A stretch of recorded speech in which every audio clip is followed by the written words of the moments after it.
Hello et bienvenue pour ce nouvel épisode de votre émission Trafic illimité, booster vos ventes et augmenter votre retour sur investissement. Donc comme vous l'avez vu hier sur la nouvelle thématique, donc aujourd'hui c'est le deuxième volet de la thématique de la semaine qui s'intitule comment créer une campagne Facebook qui booste vraiment vos ventes et avec un petit budget. Donc hier je vous ai expliqué un petit peu les fondamentaux, le fond qu'il fallait préparer un petit peu pour atteindre l'objectif final donc de fin de semaine. Et je vous ai également dit que vous auriez donc la checklist bonus à la fin de cette même semaine. Alors aujourd'hui, on va rentrer vraiment dans le vif du sujet directement et on va encore être un petit peu dans une réflexion qui va nous permettre en fait de mettre en place la stratégie qui, à partir de demain, va pouvoir nous permettre de mettre ce que j'appelle les mains dans le cambouis. Alors en fait, comme vous l'avez déjà vu sur les épisodes précédents et si vous me suivez un petit peu sur le blog, tout part d'une stratégie qui est quand même réfléchie et écrite un minimum pour vous permettre vraiment de réussir votre campagne publicitaire, votre acquisition de trafic illimité. Alors, l'idée aujourd'hui, c'est que on va réfléchir à votre stratégie pour savoir ce que vous pouvez et voulez recibler. Alors, je m'explique un petit peu, même si je l'ai déjà fait. Vous avez un site internet et on va dire qu'il y a la page d'accueil, une page 1, une page 2, une page 3 et une page de confirmation de formulaire, de demande de devis ou autre. Et bien ici, il va falloir en fait tout écrire, tout lister. Alors directement, vous pouvez le faire sur un Word, sur Evernote. D'ailleurs, si vous ne connaissez pas l'application Evernote, je vous conseille vraiment d'utiliser. Moi, j'utilise tous les jours. Là, d'ailleurs, toutes mes idées de podcast, je l'ai mis à l'intérieur d'Evernote. C'est vraiment fabuleux. Petite parenthèse terminée. Donc en fait, vous allez tout lister, les URL. Voilà, donc par exemple, www.francroca.com/page 1. /page 2. Vous allez toutes les lister une à une, copier-coller ces URL là et vous allez laisser dans ce fichier. Ensuite, il va falloir réfléchir, ou même peut-être que vous le savez déjà, à ce que vous avez en fait comme liste de prospects ou même liste de clients. Alors même si ce n'est que 5 ou 10 ou 50 emails, c'est pas très grave, c'est toujours quelque chose de supplémentaire.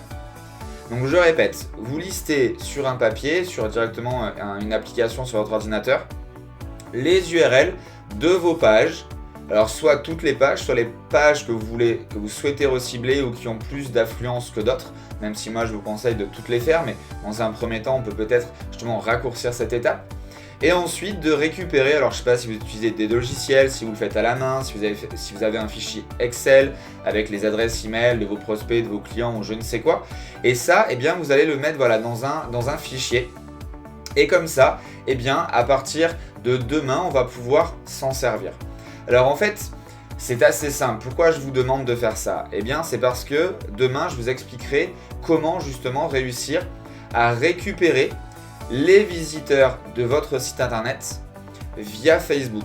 Donc vous vous rappelez, hier et dans l'épisode 3, je vous ai expliqué il faut d'abord installer le pixel Facebook pour pouvoir ajouter un cookies à vos utilisateurs, à vos visiteurs et ensuite pour pouvoir justement leur afficher votre publicité. Là, c'est vraiment la première étape et c'est ce qui va vous permettre de booster vos ventes avec un minimum de budget puisque l'audience va être relativement faible à modérer suivant votre nombre de visites quotidiennes sur votre site ou votre blog. Alors ensuite, il faut déjà savoir dans votre tête que Facebook nous donne énormément de possibilités. En fait, votre liste de prospects ou de clients, ça peut être, comme vous l'aurez compris, des emails, mais ça peut être également des numéros de téléphone.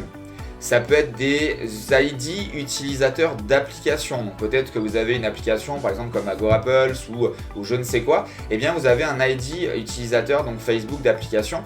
Ou même si vous avez des applications smartphone, vous avez aussi ce qu'on appelle des ID de mobile users. Et donc ça, Facebook va être capable de les récupérer et de vous sortir en fait une audience de tant de personnes en fonction de ce que vous lui avez intégré dans la machine. Et également, pour ceux qui utilisent Mailchimp comme utilisateur d'envoi d'email, là c'est encore plus simple parce que Facebook est en partenariat.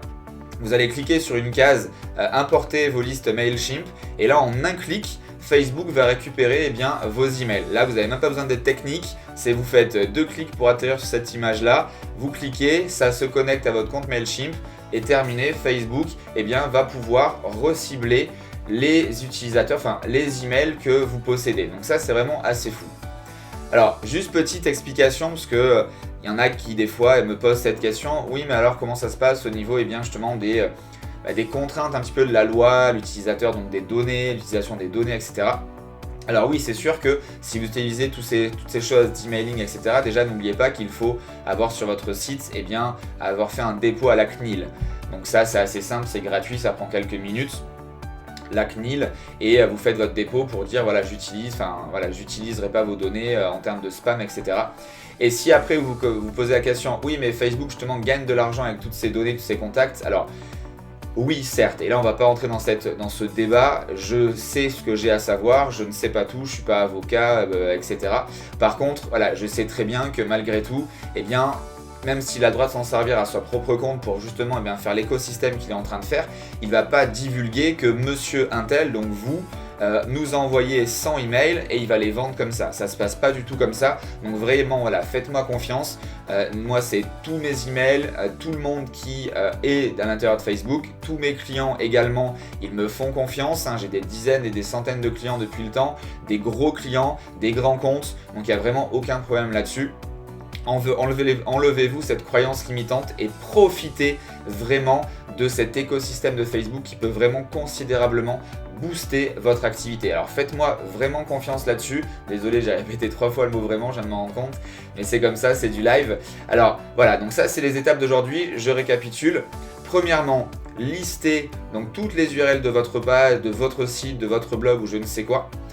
Ensuite, commencez à récupérer les endroits où vous avez pu avoir des emails, de vos prospects, de vos clients, des numéros de téléphone. Alors peut-être que c'est le moment aussi de ressortir les cartes de visite quand vous avez fait du networking ou des choses comme ça et de les lister parce que là, ce ne sera pas non plus ce qu'on appelle de l'outbound, c'est-à-dire que vous allez récupérer des emails, des cartes de visite et vous allez leur envoyer directement un email. Non, c'est pas ça, c'est simplement qu'ils vont voir dans leur flux votre publicité.